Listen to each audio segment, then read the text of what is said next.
Good day, everyone. Welcome to another episode of the Gas Mask Guys. Today, we're going to go over Russian gas masks as a group. Now, basically, I want to go over a few things such as why you should get one, cons and pros, and just some other information that I probably have not shared over this channel. Now, the very first thing I would like to get into is I've probably got all the names of these masks incorrect. Yes, that's true, gentlemen and ladies, if there are any of you out there. I've gotten these names wrong. Want to know why? Simple. This is not GP5. Yes, it is a GP5. Like, it is a part of a GP5 kit, but it is not a GP5 gas mask. This gas mask is called the SHM62, or something like that. Which, therefore, what I've gotten wrong all these years is what they mean by GP5 means, or when they sell it under the name GP5, it means this mask was a part of the GP5 gas mask kit. That's the same with the MM1. I don't even know the name of this mask, but it comes in the MM1 kit.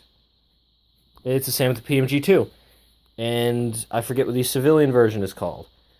This is not those names. This is something completely different. I've gotten it wrong all these years, folks. So I'm sorry for that. I just read some misinformation there. But hopefully in future, I'll figure out all the names and it'll be okay. Now, I want to give a shout out to a few bros overseas. I'll give a shout out to Jack Kirchner for re-educating me on some Russian gas masks. Same with Archie. I don't know how to pronounce your last name, so I'm just going to go with Archil. I want to give a good shout out to you, bro. He still loves GP5s. He's a good man. And I love what he's doing. I suggest he keeps doing it. He's a big collector over in Georgia. Not the state, the country. And you know what? I like what he does. He's pretty cool. Now, let's go over the next bit. So, pros. Why you should get one? Pros, I think I've said it before.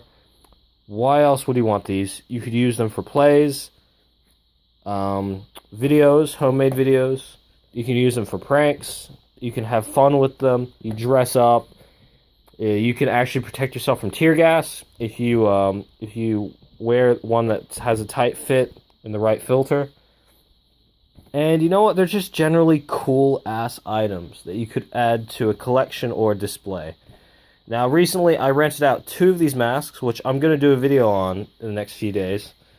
And basically, they used it during an opera play, simply because they were out of British masks. And they asked me, could I send my MM1s over? And I did. I sent 2 Afghanistan issue MM1s to that play. And they really loved it, and they thought they were old British gas masks. So, that's why they're cool. Russian gas masks are cheap, cool, usable, and fun. Like, the one thing I like about Russian gas masks, too, you could don't break an MM1. They're getting rare. Please don't break an MM1. If you're going to break a mask, you could easily break a PMG2 mask. Or GP5 mask. And all that would happen would be, you could always get another one. There are millions out there, folks. And that's another thing I love about these masks. And another big pro is that they're durable. Nearly indestructible if you use them for everyday uses. Now, let's say you put a shotgun close range. I don't not think it would last against a shotgun or airsoft. Now, because we're in Australia, where airsoft is banned, it's kind of sad. And yes, I've dragged on about this for the last couple of episodes. These masks are dangerous for that because they have glass eye lenses. But because you're not going to use it for that, because you're not going to be that stupid, are you? Yeah, we'll just leave it at that. Now, another thing I also liked about the Russian gas masks is their relation to Stalker. If you know the Stalker series. That's kind of what got me into Russian gas masks, was the Stalker series. And the movie Atlantis, of course, by Disney 2001. Both of those got me really into gas masks, simply because they had some pretty cool characters who used to wear them. And yeah, I don't know. I've been collecting Russian gas masks since, and I have some of my favorites. My most favorite is the PRWU, though. My black one, which is pretty cool. I'll do a video on that sometime. But yeah, now we go to the sad bit, cons. What are bad about these masks? This is the bit I do not like, because unfortunately, for every pro, there is a con. Now, the issue with these gas masks being so cheap and so mass-produced is Some of them suck. Some of them are built badly.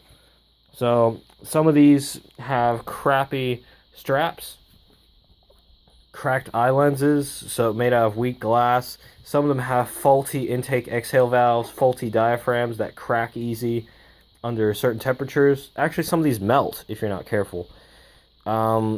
It's harder to breathe through these masks compared to any other gas mask out there, simply because there's more air resistance in the intake-exhale. However, if you modified it, it wouldn't be an issue, but we're not going to talk about that just yet. And just because they're cheap, you can't expect too much from them. They're just a cheap, simple gas mask. Another thing that is a con about them, it being cheap, is the discomfort. Now, hood-type masks that are fielded by a lot of... Actually, I think Russia is one of the few countries... Sorry, the Soviet Union was one of the few countries to continue the trend of the full head cover, even though it was obsoleted by most countries ages before. The reason why it sucks, this sticks to you, and it hurts like hell when you tear it off. And that's one thing I've always hated about the GP5, was simply, this hurts like hell, it sucks, that's why I don't like it. Now, what else did I want to bring into point? Even at that said, a bit of a pro to this con, some of these masks do come with back straps, such as this MM1, the GP4, and all the newer ones, such as the GP7. But like I said, they're cheap. You can't expect too much from them because they're cheap. Oh, I forgot one more pro I might as well bring up.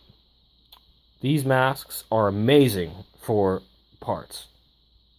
What I mean by that is you can replace any part of these masks. All of them are interchangeable. So I think it's good I brought out the MM1 PMG2. See these two diaphragms? You can interchange these easily. I'm not going to do it because it's going to take too long.